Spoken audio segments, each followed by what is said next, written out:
नमस्कार दोस्तों। आज भारत खाद्यान्न उत्पादन की दृष्टि से पूरी दुनिया में चाइना के बाद दूसरा सबसे बड़ा देश है। लेकिन आपको पता है कि भारत पहले ऐसा नहीं था। 1947 में आज़ादी मिलने के बाद के कई सालों तक भारत खाद्यान्न संकट का सामना करता रहा, जब तक कि 1966 में भारत में ग्रीन रेवोल्यूशन नहीं आ गया। ग्रीन रेवोल्यूशन आने के बाद भारत में खाद्यान्न उत्पादकता में ज़बरदस्त वृद्धि हुई और 1974 तक भारत खाद्यान्न उत्पादन में आत्मनिर्भर बन गया। तो आज इस वीडियो में हम बात करेंगे भारत में हरित क्रांति आने का कारण क्या था, क्या इससे सिर्फ भारत को फायदा हुआ या फिर इससे कुछ नुकसान भी हुए।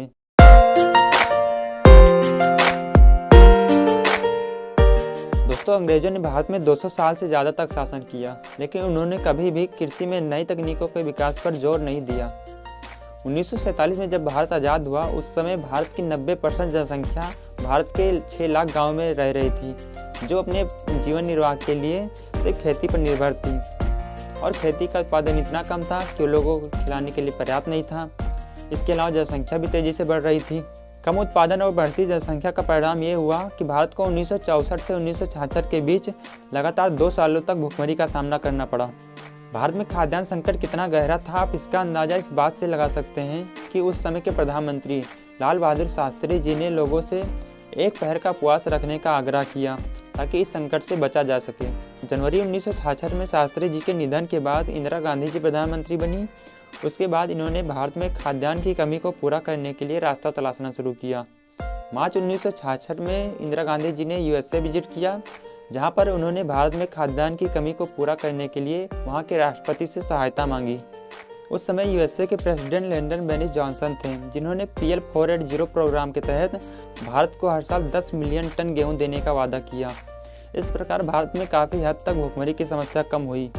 लेकिन इससे एक समस्या और उत्पन्न हुई कि यूएसए से इतनी ज़्यादा मात्रा में गेहूं के आयात से भारत का कैश रिजर्व घटने लगा। घटते कैश रिजर्व को रोकने के लिए भारत में नई तकनीकों का प्रयोग करने का निश्चय किया गया, जिससे खाद्यान्न उत्पादन को बढ़ाया जा सके और दूसरे देशों पर जो खाद्यान्न की निर्भरता है उसे कम किया जा सके।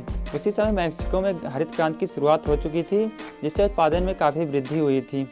इंडियन एग्रीकल्चरल रिसर्च इंस्टीट्यूट के एक साइंटिस्ट MS स्वामीनाथन ने भारत सरकार से आग्रह किया कि वो मैक्सिको में बने HYB यानी हाई यील्डेड वैरायटीज बीजों को भारत में आयात करे और उसे किसानों को कम दाम पर मुहैया कराए। लेकिन अपोजिशन ने इस बात पर डिबेट शुरू कर दिया। उनका कहना था कि इससे केवल बड़े किसानों को फायदा होगा। लेकिन जल्द ही डिबेट समाप्त हो गई, क्योंकि उस समय अमेरिका ने वियतनाम पर बम गिराया था, जिसकी भारत ने कड़े शब्दों में निंदा की थी। भारत की निंदा से खफा होकर US प्रेसिडेंट जॉनसन ने भारत के सामने एक नई पॉलिसी रखी, जिसका नाम था शिप टू माउथ पॉलिसी।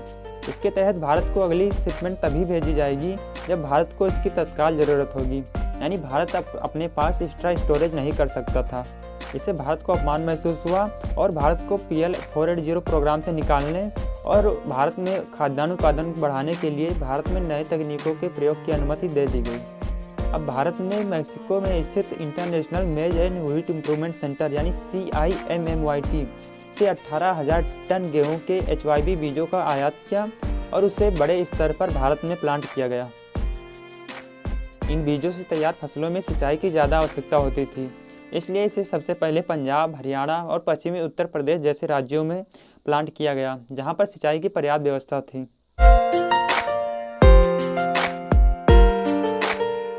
दोस्तों, भारत में खेती में नए तकनीकों और HYB बीजों के प्रयोग से खाद्यान्न उत्पादन में पहले ही साल में काफ़ी वृद्धि हुई। 1968 में खाद्यान्न उत्पादन इतना बढ़ा कि भंडार गृह की कमी हो गई और स्कूलों को एज अ ग्रेनरी यूज किया गया। दोस्तों, नई टेक्नोलॉजी ने भारत को बेगिंग बाउल से ब्रेड बास्केट बना दिया। भारत में गेहूं का उत्पादन जहां 1960 में 10 मिलियन टन था, वहीं 2006 में 73 मिलियन टन तक पहुंच गया। हरित क्रांति शुरुआत होने के 8 सालों बाद यानी 1974 में भारत खाद्यान्न उत्पादन में आत्मनिर्भर बन गया। भारत में साल दर साल खाद्यान्न की उपलब्धता में तेज़ी से वृद्धि हुई। 1951 में जहां चावल की उपलब्धता 58 किलोग्राम प्रति व्यक्ति प्रति ईयर थी, वहीं 2017 में बढ़कर 69.3 किलोग्राम प्रति व्यक्ति प्रति ईयर हो गई। इसी प्रकार गेहूं की उपलब्धता 1951 में 24 किलोग्राम प्रति व्यक्ति प्रति ईयर से 2017 में 70 किलोग्राम प्रति व्यक्ति प्रति ईयर तक पहुंच गई। आज पंजाब को भारत के भंडार गृह के रूप में जाना जाता है, जो कि भारत का 20% गेहूं और 9% चावल का अकेले उत्पादन करता है। इसके अलावा पंजाब वर्ल्ड वाइड 2% गेहूं और 1% चावल का उत्पादन करता है। दोस्तों, ये तो हो गई बात कि ग्रीन रेवोल्यूशन से क्या क्या लाभ हुए। अब आइए देखते हैं कि इससे क्या हानियां हुई।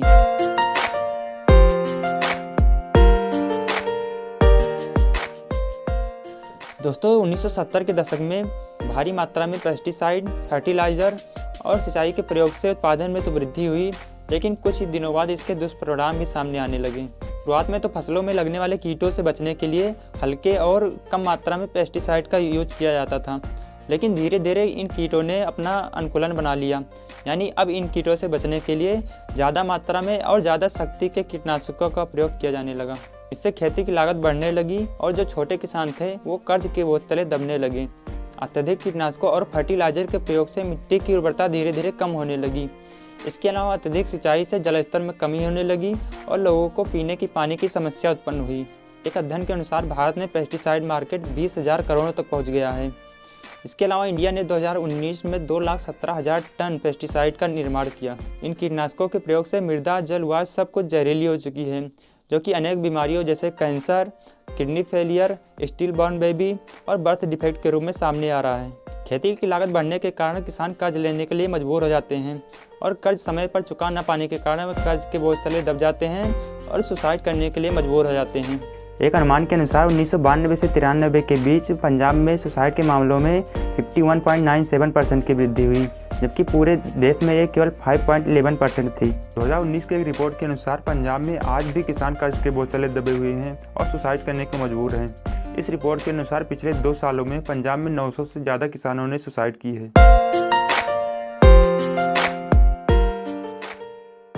इस बात से इनकार नहीं किया जा सकता कि ग्रीन रेवोल्यूशन ने लाखों लोगों को भुखमरी से बचाया है और कितने ही देशों को खाद्यान्न उत्पादन में आत्मनिर्भर बनाया है। वास्तव में बढ़ती जनसंख्या को पर्याप्त भोजन उपलब्ध कराने के लिए ग्रीन रेवोल्यूशन की ज़रूरत थी, लेकिन शायद जब इसकी शुरुआत हुई तब किसी का इस पर ध्यान नहीं गया कि इससे क्या नुकसान भी हो सकते हैं। किसानों को तो नई तकनीक, फर्टिलाइजर, कीटनाशक उपलब्ध करा दिया गया, लेकिन उन्हें उसे यूज करने का सही तरीका नहीं बताया गया, जो कि नुकसानदायक साबित हुआ।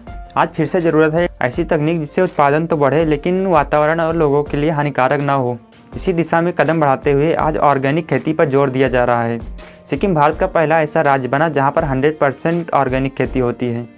तो ज़रूरत है सिक्किम से सीख लेने की, ताकि खाद्यान्न उत्पादन में कोई कमी ना हो और वातावरण की सततता भी सुनिश्चित की जा सके।